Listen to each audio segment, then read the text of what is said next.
பகவான் ஸ்ரீ சத்யசாயி பாபாவை ஆன்மீக குரு என்றும் மகான் என்றும் அவதாரம் என்றும் சமூக நல்லிணக்க சேவகர் என்றும் பலரும் பலவிதமாக புரிந்து வைத்துள்ளனர்.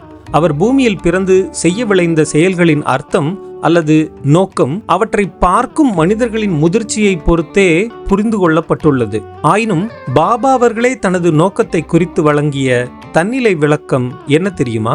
உங்கள் இதயங்களில் அன்பின் விளக்கை ஏற்றி அது நாளுக்கு நாள் கூடுதல் பிரகாசத்துடன் ஒளிர்வதை காணவே நான் வந்துள்ளேன். நான் எந்த ஒரு பிரத்யேக மதத்தின் சார்பாகவும் வரவில்லை. எந்த ஒரு சமய உட்பிரிவையோ மதத்தையோ அல்லது காரணத்தையோ விளம்பரப்படுத்தும் நோக்கத்திற்காக நான் வரவில்லை.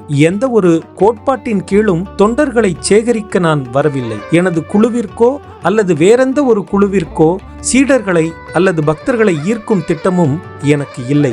மதங்களின் ஒருமைப்பாடு, ஆன்மீக கொள்கை, அன்பின் பாதை, அன்பின் நற்பண்பு, அன்பின் பொறுப்பு, அன்பின் கடமை ஆகியவற்றை உங்களுக்கு எடுத்துச் சொல்லவே நான் வந்துள்ளேன் என்றார் பகவான் ஸ்ரீ சத்யசாயி பாபா.